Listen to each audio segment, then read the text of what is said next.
Hello बच्चों कैसे हो। उम्मीद करता हूँ जहाँ कहीं भी होंगे सब परिवार सकुशल होंगे। प्यारे बच्चों, बायोज ओपी क्लासेस से मैं ओपी सर एक बार पुनः आप लोगों का हार्दिक अभिनंदन करता हूँ। बच्चों, आप लोगों ने कमेंट्स किया था कि सर कोशिका पर एक वीडियो बनाइए, तो चलो आज हम लोग कोशिका पर वीडियो बनाते हैं और इसके प्रॉपर्टी को पढ़ते हैं। पहले सामान्य प्रॉपर्टी, जनरल प्रॉपर्टी पढ़ेंगे, फिर धीरे धीरे हम लोग इससे सरल से जटिल की ओर बढ़ते जाएंगे, इसके अंदर घुस कर इसका अध्ययन करते जाएंगे। तो देर नहीं करते हुए शुरू करते हैं। कोशिका सेल, सबसे पहले इसकी परिभाषा पढ़ेंगे। यहां से शुरू करेंगे। कोशिका कहते किसे हैं, तो इसकी परिभाषा है सजीवों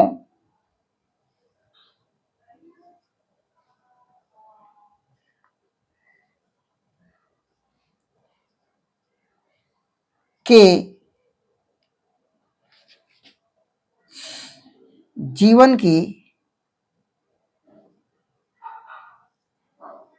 मूलभूत इकाई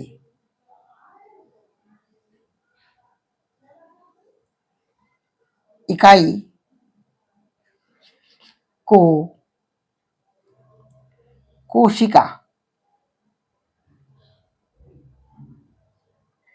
कोशिका कहते हैं। कोशिका कहते हैं।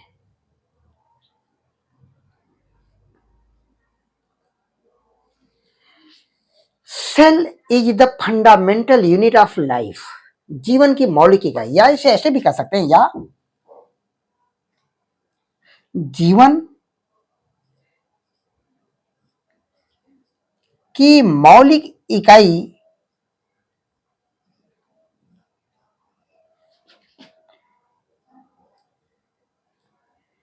इकाई को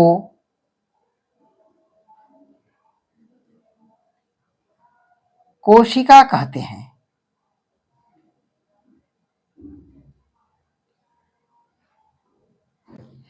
या इसे ऐसे भी लिख सकते हैं, सजीवों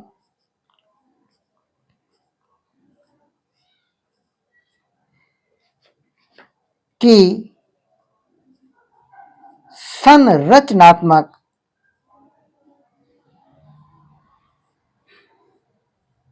एवं क्रियात्मक इकाई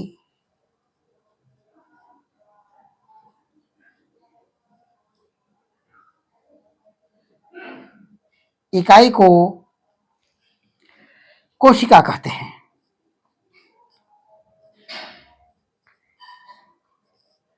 कोशिका कहते हैं। परिभाषा से शुरू किया हम लोग बच्चों।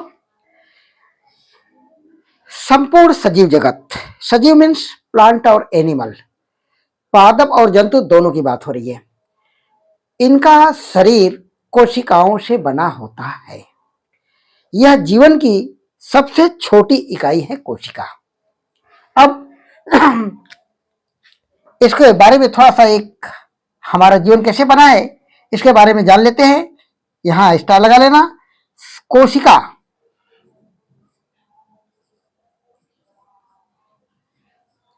तो ग्रुप ऑफ सेल, कोशिकाओं को समूह। जब संरचना एवं कार्य में समान कोशिकाएं एक साथ मिलती है तो ऊतक बनाती है, टिश्यू, ऊतक। और जब कई ऊतक एक साथ मिलते हैं तो अंग बनता है, अंग।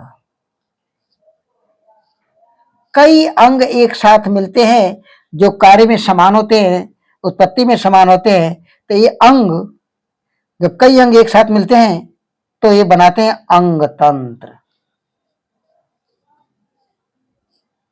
अंग तंत्र। और जब कई अंग तंत्र जब एक साथ मिलते हैं तो बनता है हमारा शरीर।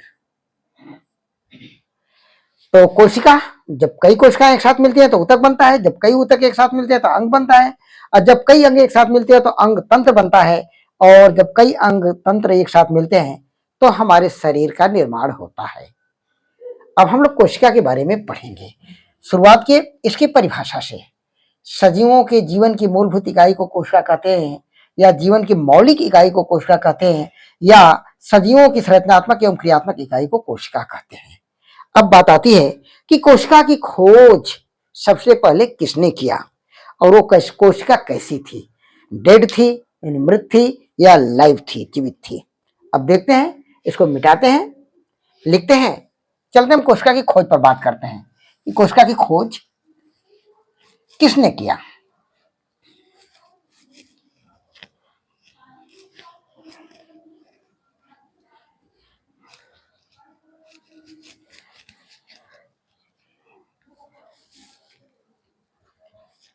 देखो,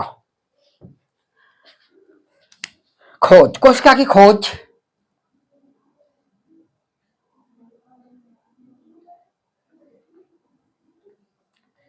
कोशिका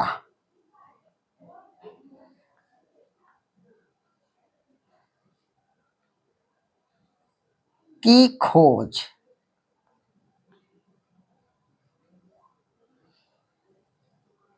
ये जानते हैं, सब लोग जानते हैं कि खोज रॉबर्ट हुक ने किया था। सबसे पहले रॉबर्ट हुक ने किया था। कोशिका की खोज किसने की थी?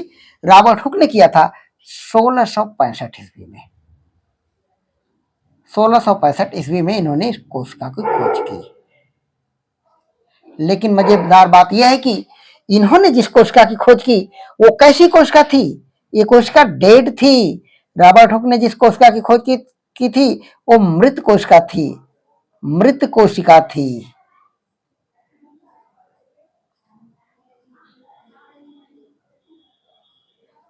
मृत कोशिका पर इन्होंने खोज किया था।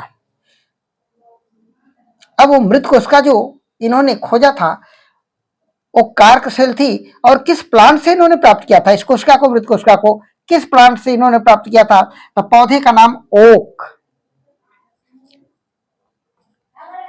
ओक, ओ ए के, ओक। इस प्लांट से इन्होंने इस मृत सेल को खोजा था, कार्क सेल को खोजा था। इसका अच्छा, इस पौधे का एक और नाम, इसका वैज्ञानिक नाम या बॉटनिकल नेम है क्वेरिकस सुबर, क्वेरिकस सुबर ये पौधा है। इसके कार्क सेल को इन्होंने खोजा था जिसे कोशिका कहा रॉबर्ट हुक ने। चलो, इन्होंने मृत कोशिका की खोज की तो एक बात फिर बनती है कि जीवित कोशिका की, लिविंग सेल की खोज किसने किया था? तो जीवित कोशिका की खोज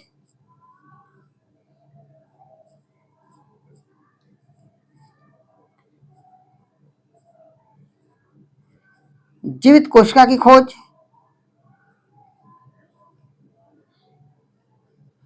किसने किया था? वैज्ञानिक का नाम है एंटोनी वान लीवेनहॉक, एवी लीवेनहॉक। इन्होंने खोजा था इसे, और इन्होंने जो खोजा था इस कोशिका को वो एक बैक्टीरिया था, बैक्टीरिया में खोजा था, जीवाणु। वो जीवाणु का नाम है बैसिलस, वेसिलस। रॉड शेप होता है, छड़ लाइक इसकी संरचना होती है, रॉड शेप्ड।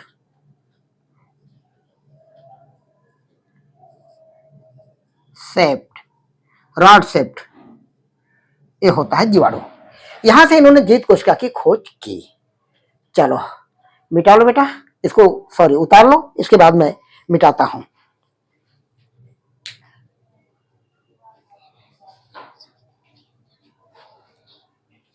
ठीक है, मिटाता हूं।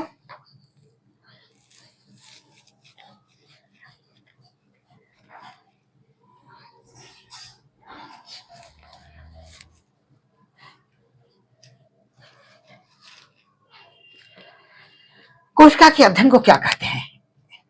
स्टडी ऑफ सेल, साइटोलॉजी, कोशिका विज्ञान। तो यहां महत्वपूर्ण एक प्रश्न बनता है, कोशिका का अध्ययन कोशिका का अध्ययन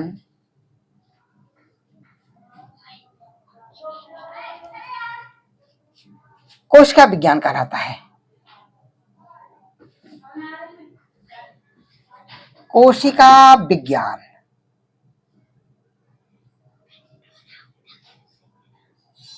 इंग्लिश में इसे साइटोलॉजी बोलते हैं। मीन्स हम लिख देते हैं study of cell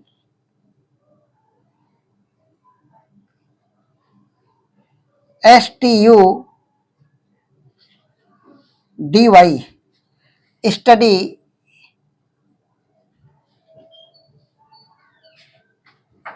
of cell को साइटोलॉजी बोलते हैं। साइटोलॉजी, थोड़ा सा मार्कर ढंग से नहीं चल पा रहा है, साइटोलॉजी बोलते हैं, साइटोलॉजी, ये पॉइंट है। कोशिका के अध्ययन कोशिका विज्ञान कहलाता है। Study of cell is known as cytology. अब फिर बात आती है, एक महत्वपूर्ण पॉइंट यहां फिर आई कि जनक इसका कौन है, फादर ऑफ साइटोलॉजी। लिखते हैं जनक, father of cytology, father of cytology. जाहिर सी बात है, कोशिका विज्ञान का पिता या जनक। कोशिका विज्ञान का जनक, father of cytology, Robert hook.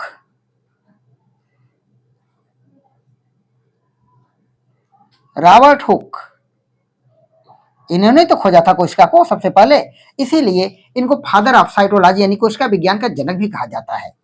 लिख लो बेटा इसे, Robert Hooke.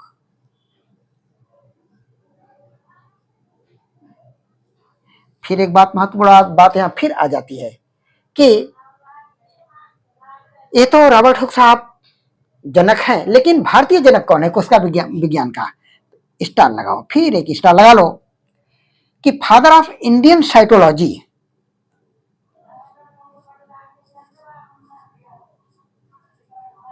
Father of Indian cytology,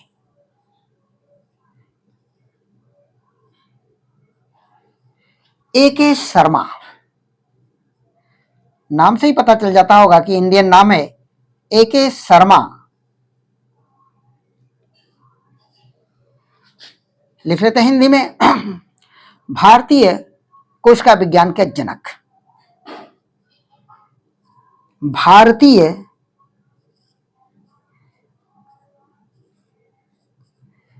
कोशिका विज्ञान के जनक का नाम AK शर्मा।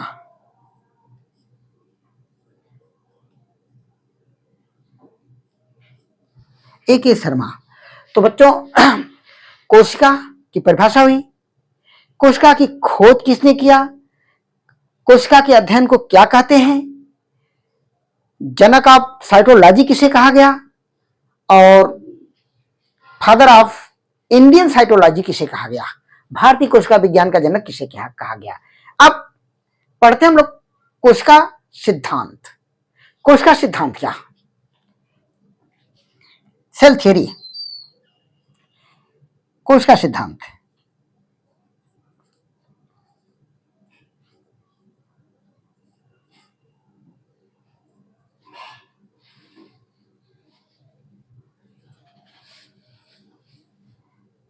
सेल थियरी,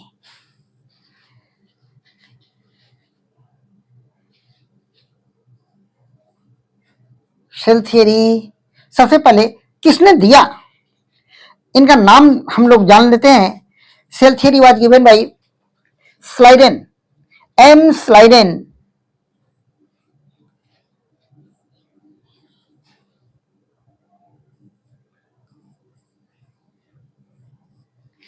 एवं T स्वान।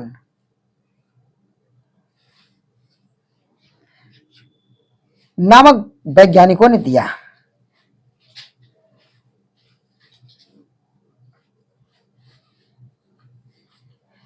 ये दो वैज्ञानिक हैं, दोनों अलग अलग देश के हैं, और इन दोनों ने कोशिका सिद्धांत दिया, इसलिए इन्हें कोशिका सिद्धांत के खोजकर्ता के नाम में जाना जाता है। कोशिका सिद्धांत है क्या? तो कोशिका का सिद्धांत कहता क्या है? कोशिका सिद्धांत के अनुसार प्रत्येक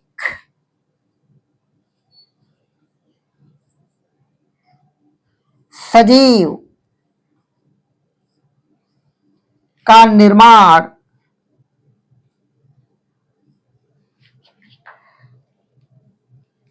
कोशिकाओं से हुआ है।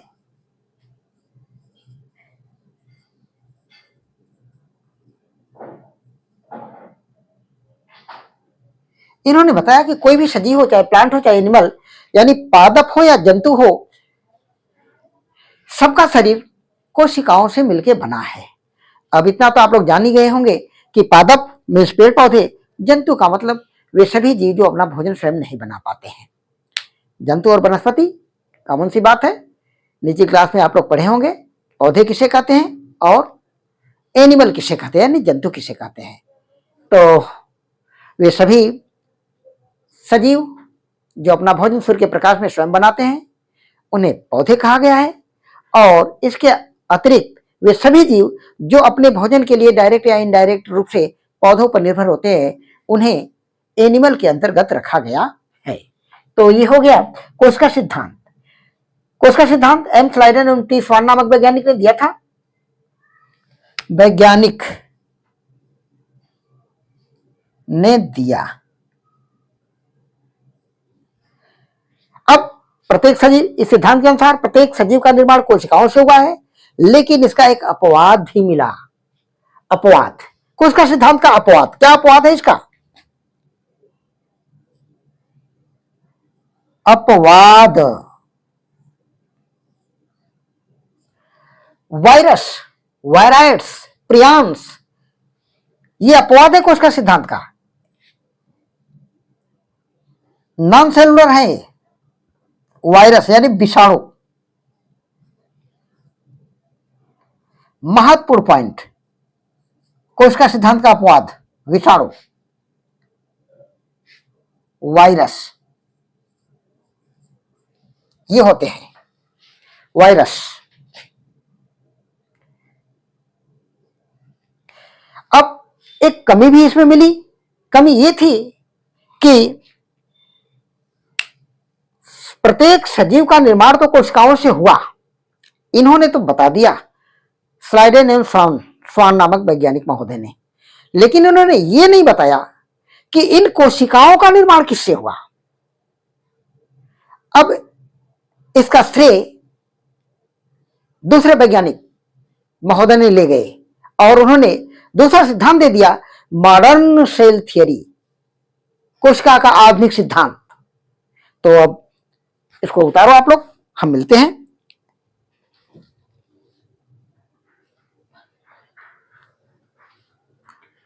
मिटाते हैं, मॉडर्न सेल थियरी देखते हैं कि कौन ने दिया और क्या कहा। आधुनिक कोशिका सिद्धांत क्या कहता है?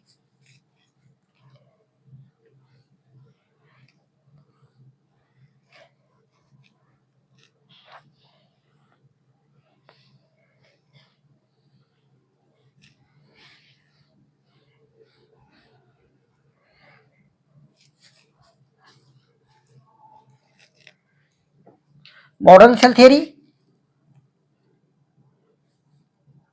MODERN, modern cell theory.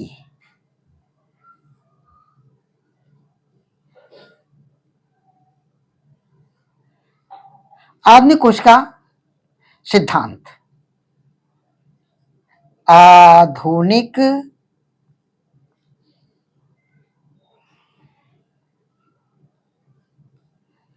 कोशिका सिद्धांत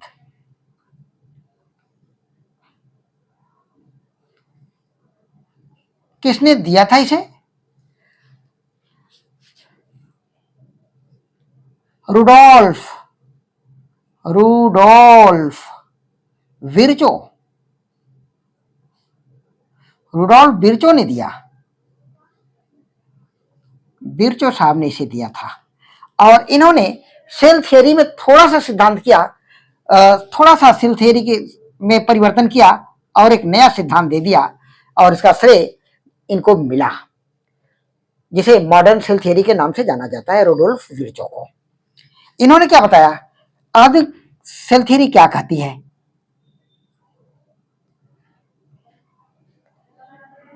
प्रत्येक कोशिका का निर्माण, प्रत्येक कोशिका का निर्माण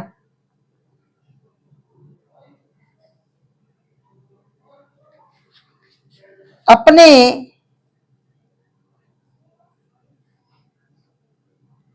पूर्ववर्ती कोशिका से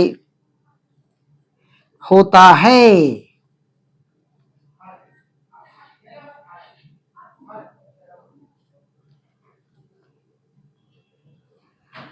यही इन्होंने बताए और आधुनिक कोशिका सिद्धांत इन्होंने लिख दिया, जिसे आधुनिक कोशिका सिद्धांत के नाम से जाना जाता है।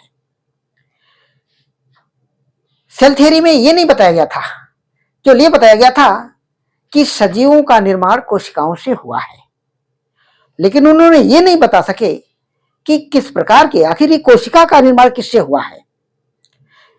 तो इसको रुडोल्फ विर्चो साहब ने आगे बढ़ाया और कहा कि प्रत्येक कोशिका का निर्माण अपने पूर्ववर्ती कोशिका से होता है। इस प्रकार से इसे आधुनिक सेल थियरी के नाम से जाना जाता है। अब कोशिका के बारे में कुछ महत्वपूर्ण बातें फिर हो जाए तो पहला स्टार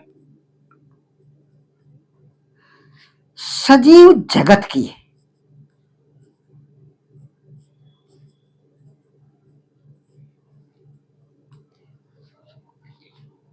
ओवरऑल ऑल सेल की बात हो रही है। सबसे बड़ी कोशिका,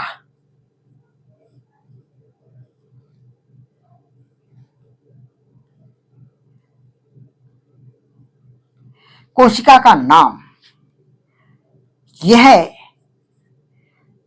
शुतुरमुर्ग का अंडा, शुतुरमुर्ग का अंडा।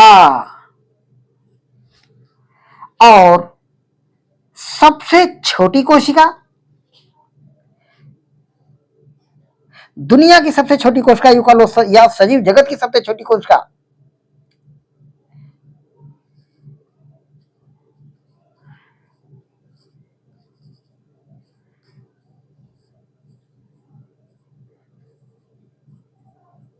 सबसे छोटी कोशिका माइकोप्लाज्मा,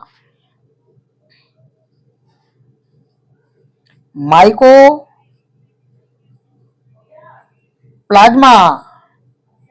जिसे पीपीएलओ भी कहते हैं। पीपीएलओ का पूरा नाम लिख देता हूं, पीपीएलओ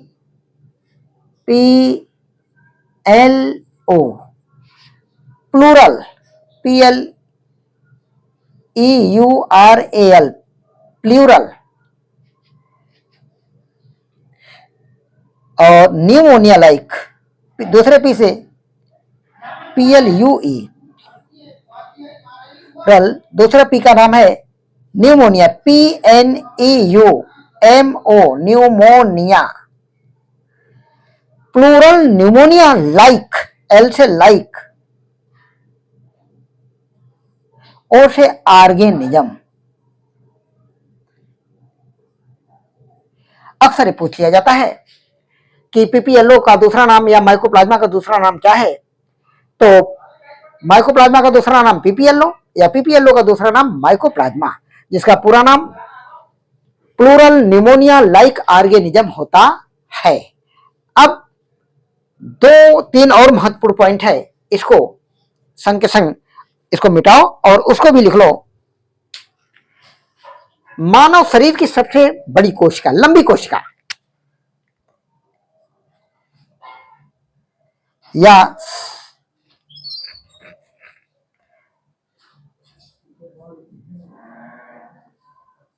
मानव शरीर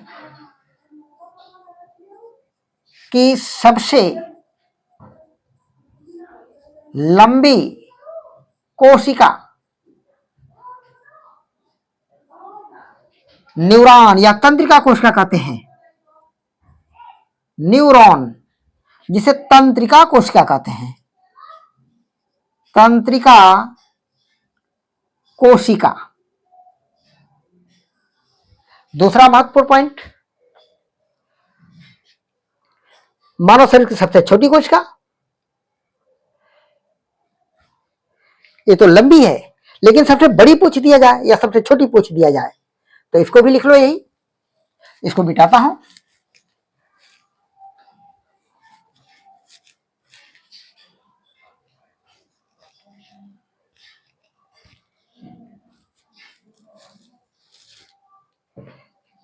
human body, longest cell of human body,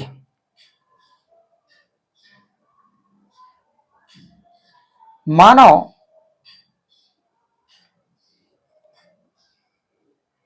शरीर की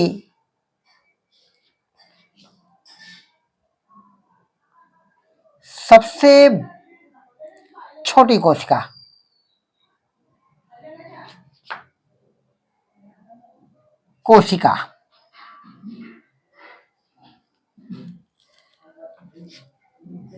महत्वपूर्ण पॉइंट, आंसर शुक्राणु,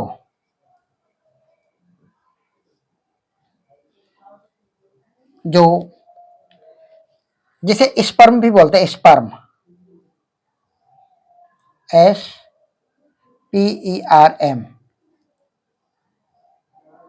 SPERM, स्पर्म। मेल गैमिट्स, नर युग्मक भी कहते हैं इसे, इसका एक और नाम है बराबर, नर युग्मक।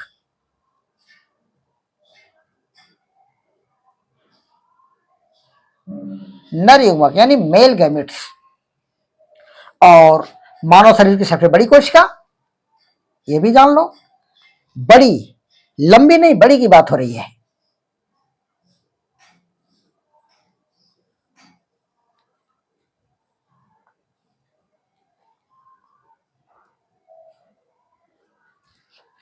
लंबी कोशिका,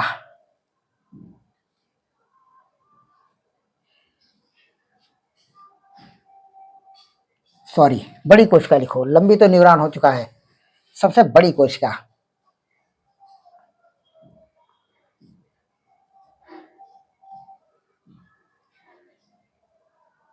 बड़ी कोशिका, इसका आंसर होगा अंडाणु।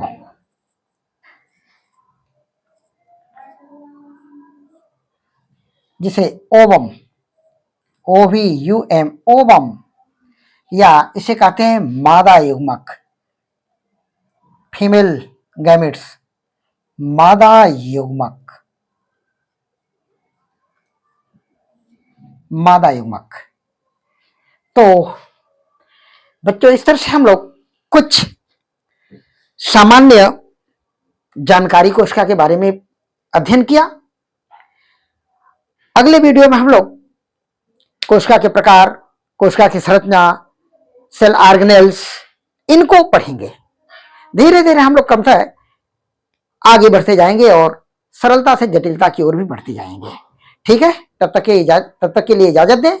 धन्यवाद प्यारे बच्चों, फिर मिलते हैं नेक्स्ट वीडियो में।